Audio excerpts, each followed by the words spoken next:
окуу жайда 20дан ашуун өлкөдөн келген билим алуучулар окуп жатышат. Студенттер Корея, Египет, Непал, Кытай жана Ирак өлкөлөрүнүн жарандары. Бирок чет өлкөлүк студенттердин басымдуу бөлүгүн Индия жана Пакистандан келгендер түзөт. Ошондой эле КМШ өлкөлөрүнөн келген билим алуучулар да аз эмес. Буга байланыштуу жакынкы бир нече жылда чет өлкөлүк студенттердин келүүсү өскөн. Өтө кескин өстү деп айтсак болот. Ошол мезгилде бизге алыскы чет өлкөдөн келген студенттердин саны 200-дөн гана ашкан болсо, бүгүнкү күндө алыскы чет өлкөдөн келген студенттер саны 2600-дөн ашык. Жакынкы чет өлкөдөн келген студенттердин дагы саны абдан көбөйдү. Чет өлкөлүк ар бир студент өлкө үчүн чоң инвестиция. Алар авиа жолдор аркылуу келишип, күн сайын ички транспортторду пайдаланышат. Ошондой эле жергиликтүү бюджетке, шаар тургундарынын капчыгына кошумча киреше булагы. Ага ылайык мамлекеттик стандарттарды сактап, эл аралык деңгээлде билим берүүгө басым жасалып, бул жаатты өнүктүрүү заман талабы дейт серепчи Эрлан Камалов. Эсептер боюнча $7.000 $14-15.000 чейин жылына өзүнүн керектигине кетирет да. Ошондуктан ошол келип аткан каржы ресурстары сөзсүз бул биздин экономикага, анын ошол аймактагы керектүү суроо талаптын өсүшүнө сөзсүз өзүнүн жардамын тийгизет да. Чет жерден келген абитуриенттер түрдүү багыттарды тандашат. Деген менен басымдуусу медицина тармагында окугандар. Окуу жай жетекчилиги чет өлкөлүк студенттерге бүт шарттарды түзүп берүүнүн аракетинде. Мындан улам алардын ыңгайлуулугу үчүн сабактар англис тилинде эл аралык стандарттарга жооп берген окуу каналарында өтүлөт. Көп учурда жаштар ошмуда билим алып, өз өлкөсүндө мыкты кызматкер болууну пландашат экен. Чет элдик студенттер үчүн атайын бир корпус курулган. Азыр ошол жерде бардык шарттар бар.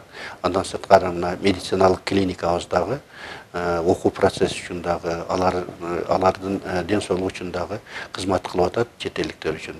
Жакында дагы мына быйылкы жылда биз алыскы чет өлкөдөн келген студенттер үчүн атайын окуу корпусун курууну пландаштырып жатабыз. Индиядан келген Саужаня Бора эл аралык медицина факультетинде 3-курста окуйт. Келечекте мыкты дарыгер болууну каалаган Саужаня сабактан соң мугалимдер менен баарлашып, кошумча маалымат алууга ашыгат. Аны менен катар эле ошму бир эле диплом бербестен адамгерчиликти, убакытты туура пайдаланууну үйрөтөт дейт.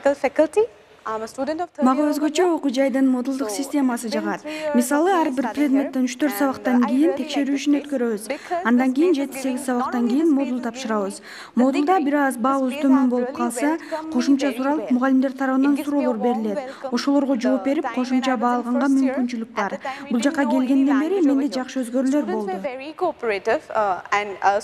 Мындан сырткары чет өлкөлүк студенттер сабактан кийин тил үйрөнүүгө мүмкүнчүлүктөрү бар. Ошондой эле бул жерден көптөгөн досторду тапканын жана алар ар дайым көмөктөшүп турарын айтышат. Мындан сырткары буга чейинки окуп кеткендерден ошму жөнүндө жылуу пикирлерди уккандыктан бул окуу жайды тандашканын жашырышпайт. Ошму билим алууга ылайыктуу университеттердин бири. Бул жерде убакыт куру кетпейт. Мугалимдер аябай жакшы окутушат. Мага өзгөчө анатомия сабагы жагат. Биз ата-энебизден алыс болсок дагы өз үйүбүздө жүргөндөй жүрөбүз. Себеби адамдар жылуу мамиледе.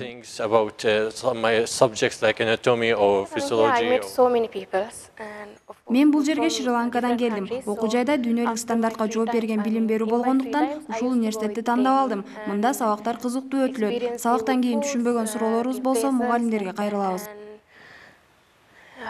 Чет өлкөлүк студенттерге университет тарабынан ар тараптуу колдоо көрсөтүлөт. Алсак, жатаканага жайгаштыруу, каланы тааныштыруу жана коопсуздугун сактоого өзгөчө көңүл бурулуп, атайын алар менен иштөөчү юрист да бар. Мындан сырткары медициналык жардамдар көрсөтүлөт. Аны менен катар эле жөндөмдүү, чыгармачыл студенттер тандалып, окуу жайдагы уюштурулган сынактарга, маданий иш-чараларга катышып келишет. Мерим Алмазбек кызы, Зыягүл Болот кызы, Бекболот Жыргалбек уулу, Үмүт телестудиясы.